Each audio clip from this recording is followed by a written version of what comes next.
ትንሽ አጫውተኝ እንጂ። አይ ቸኩላለሁ። ቁጭ በል። ኧረ አልቀመጥም። ቁጭ በል እንዴ። ዛሬ መጣህ ማውረ ነገር ቀምሳት ሄዱ። የሚጠጣ ነገር ይዤ እመጣለሁ። ኧረ ምንም አትጨናነቂ፣ ምንም አያስፈልገኝም። ይሄ ይሁንልህ፣ ይሄ ይሁንልህ። ኤፍራታ ምን አስጨነቀሽ እንዴ? ኧረ እባክህ መድብል። እሺ የእኛ ይሻላል። እሺ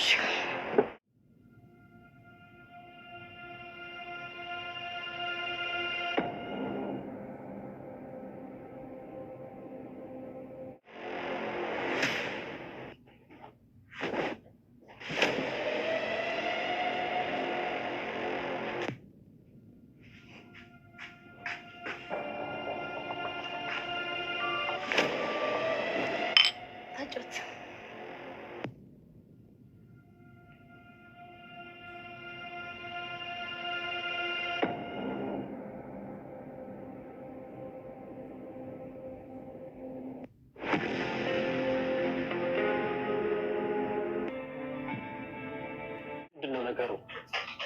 ሰው ሁሉ ተስፋ እየቆረጠ ነው እንዴ? ሞገስ አንተም ተስፋ ቆረጥክ? አይ አይደለም። ነገር እኮ ምን ያክል አደገኛ እንደሆነ ለመናገር እንጂ እኔ ደግሞ ተስፋ አልቆረጥኩም። ይኸውልህ ሞገስ፣ እኔም በዚህ ሰዓት ወደ ኋላ የሚመልሰኝ አንድም ነገር የለም። ሞቶም ከሆነ ሬስ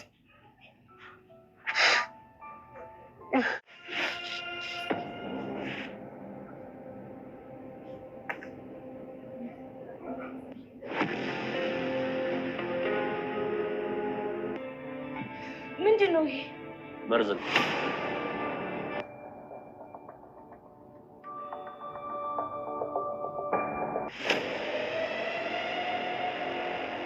ሰላም ቤተሰቦቼ እንዴት ናችሁ? እግዚአብሔር ይመስገን ከኔ ጋር ሁሉ ነገር ሰላም ነው። እንግዲህ ዛሬም እንደተለመደው በአዲስ ቪዲዮ ብቅ ብለናል። ላይክ በማድረግ ቪዲዮውን ጀምሩት እስከ መጨረሻ በማት ሀሳብ አስተያየታችሁን አስቀምጡልን።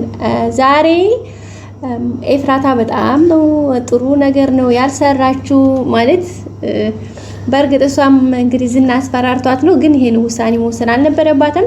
አስፈላጊ ከሆነ ከመድብል ጋር አውርታ ዝና እንደዛ አደረገኝ ይሄን እያለኝ ነው፣ ስለዚህ ቢያንስ ህይወቴን ወይ አድነኝ ብላ መናገር ነበረባት እንጂ መድብልን በዚህ ልክ ማድረግ አልነበረባትም። የሚገርማችሁ ነገር መድብል በጣም ነው እንግዲህ ወዷት ፍቅር ይዞት ነበር ከሷ የነገሮች መደራረብ ነው እንጂ ሁኔታዎች ተመቻችተው የተወሰነ የራሱን ጊዜ ቢኖረው የፍቅር ጥያቄውን እንደሚያቀርብላት በተስፋ እየጠበቅን እያለ እሱም ፍቅር ገብቶለት እንግዲህ ሞገስ በነገራችን ላይ አረ እንደሷ እኮ የጥቅም ሰው ነች፣ እንደዚህ ያክል ልብ ያላት ሴት አይደለችም፣ እንዴት ወደድካት ብሎት ነበረ ፊቱኑ። አይ እንግዲህ ያው ገንዘብ መውደዷም እንዳለ ሆኖ ግን በጣም ደስ የሚል ነገር አላት እያለ ነበረ ማለት ነው። እንግዲህ ዛሬ ያረገችው ነገር በጣም ከባድ ነው። እንግዲህ ቢራ ቤቱና የሆነ መረጃ አለ ማለት ያስቀመጠችው አለ ብላ ከዛ በኋላ ቤት እንደመጣላት ና ቁጭ በል ጋብዝሃለሁኝ ብላ ነው እንግዲህ ቢራ ቤት ውስጥ አስቀምጣ በቀሚሷ በቢጃማ ጠላላ መድኃኒቱን እንግዲህ የሰጣትን ዝና የሰጣትን መድኃኒት ጨምራ ቢራውን ቀርታ የሰጠችው ግን እንደሱ ብቻ አይደለም የሰጠችው ለሷ ሚዛ ነበር የተቀመጠችው። ካደረገ በኋላ እንግዲህ እሱ በጣም ፊት እየተከታተላት ነበረ፣ ደስም አላለውም ነበር ማለት እየፈራ ነበረ። ምክንያቱም በዚህ ሁኔታ ውስጥ ተከቦ ባይፈራ ነው የሚገርመው። በዛ ላይ መድብል ደግሞ በጣም አስተዋይ ጀግና ወንድ ነው፣ እንደዚህና እንኳን በስሜት ነገሮችን አያደርግምና እንግዲህ ነገሮቹን ግራና ቀኝ ካየ በኋላ በጣም ግብዣ ስታበዛበት እሺ ብሎ ከተቀመጠ በኋላ እንግዲህ በጨርቋ ጠላላ ራሱ ምን እንደምታደርግ ከልላው የሆነ ነገር እየሰራች እንደሆነ እሱ ራሱ ተጠራጥሮ ነበረ። በመጨረሻም ጨምራ መጣችሁ። የሚገርመው ነገር ቢራውን ቀርታው ካመጣች በኋላ ለኛ ላይን ለራሱ ይለያል። የሆነ የተጨመረበትና ለሷ ለራሱ የቀዳችሁ የተለያየ ነው። ግን መድብል የሚጠጣ መስሎ እንግዲህ ወደ አፉ ብሎታል፣ ግን አይጠጣውም፣ በፍጹም አይጠጣውም። ምናልባት እንኳን ሊጠጣ ከቻለ መጀመሪያ አንደኛ እሷን ቅመሹ ይላታል ማለት ነው። እሷ ያዘችውን ቅመሹ ካለ በኋላ የሷን ተቀብሎ ሊጠጣ ይችላል እንጂ ይሄኛውን በፍጹም አይጠጣም። ሲቀጥል ሁለቱንም አይነካ። ለምን በባለፈው በዝና ላይ ያደረገችውን እሱ አድርገሽ ስጪው አንቺም ቢ ሲላት እኮ ለሱም ሰጣ ሷም ድብና አርጋ ነው የበላችሁ። ስለዚህ በዚህ ልክ ሪስክ የምትወስድ ስለሆነች አሁንም እንደዚህና ምን አድርጓት እንዲሆነ በዛ ላይ ማህሌት እህቷ ነች። ተመካክረው የሆነ ነገር እርምጃ እንደሚወስዱበት መጠርጠር ስላለበት አይጠጣውም በፍጹም። ግን ሊጠጣ አስመስሎ ወዲያፉ ብሎታል ማለት ነው። በዛም እንግዲህ እሷ ካሁን ጠጣው እያለች አይን እያጨች ነው ደስ እያላት ማለት ነው። ምክንያቱም እሱን መሸኘት አለብሽ አለዛ አንቺን እገልሻለሁኝ ከገደልሽ ደግሞ ዳጎስ ያለ ብር ይከፈልሻል ስላላት እንግዲህ መድብልን በዚህ ልክ ለማጥቃት እንትን ብላለይ ማለት ነው። ግን መድብል እዚህ ጋር እሷንም እርምጃ ይወስድባታል። በዛ ላይ አይጠጣም በፍጹም ሊጠጣም አይችልም አያስበውም እውነት ለመናገር ምክንያቱም በጣም ከባድ ስለሆነ በዙሪያውን በጠላት የተከበበበት ታይም ላይ እሱ የና አይነት ውሳኔ ሊወስን በፍጹም አይችልም። ሊያደርግ የሚችለው ወይ ለሷ ይሰጣታል ወይ ደግሞ ይደፋዋል ወይ ወጥቶ ይሄዳል እንጂ በፍጹም አይጠጣም እላችኋለሁ ውድ ቤተሰቦቼ። ዝና ግን እሷ ሰጥተው መድኃኒት ጠጥቶ ወድቆ ታውን ትደውልልኛለች እያለ ስልኩን እያንቃቃ ነው የመድብልን ሬሳ ለማንሳት። ከዛ በኋላ እሱ ሊላቀቅ ግን አይሆንም በፍጹም እላችኋለሁ ውድ ቤተሰቦች። ሌላው እንግዲህ ደግሞ ለብሩኬ መጥፋቱ ያው እንግዲህ ረጅም ጊዜ ሆኖታል። እስካሁን በራሳቸው መንገድ ነበር እያጣሩ የነበሩት። ዝናም በራሱ መንገድ ነበር እየሄደ ነገሮችን ለማስተካከል እየሞከረ ያለው። ግን ዛሬ እንዳያችሁት በሚገርም ሁኔታ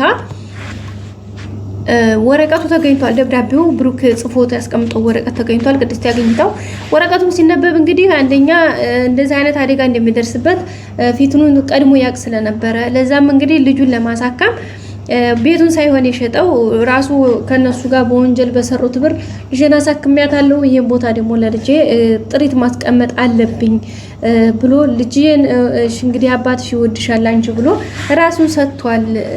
በህይወትም ልኖርም ላልኖርም እችላለሁ መድብል ከመጣ የልጄን ነገር አደራ በሉልኝ የሚል ደብዳቤ ነበር እንግዲህ ጽፎ ያስቀመጠው። እሱም እንግዲህ በጣም ረብሿቸዋል። ቅድስቴ በጣም ነው የተረበሸችው፣ በጣም ነው ያለቀሰችው። እሷ ብቻ ሳትሆን ሞገስም መድብልም ዳጣም ጭምር ሁሉም ለሁሉም ቤተሰብ በጣም ከባድ እንትን ነበረ ማለት ነው። ለዛም እንግዲህ የመጀመሪያው ለኔ እንደዚህ መሆን ሁሉንም ነገር ዝና ያውቃል የሚል ነገር ነበረ ጽፎ ያስቀመጠው። ያው በፊትም እነሱ ጠርጥረው በጥርጣሬያቸው መሰረት የራሱን ውሳኔ እየወሰደ የነበር ያለው መድብል ደግሞ በበለጠ ደግሞ የዝና ሙሉ በሙሉ እጁ እንዳለበት ከወንድሙ አንደበት መድብል ሰምቷል ማለት ነው ውድ ቤተሰቦቻችን። ምክንያቱም በፊት ያው በራሱ ነው በቃ ለሱ ማለት ይሆናል ብሎ ባሰበው መንገድ ነበር መድብል እየሄደ የነበረው።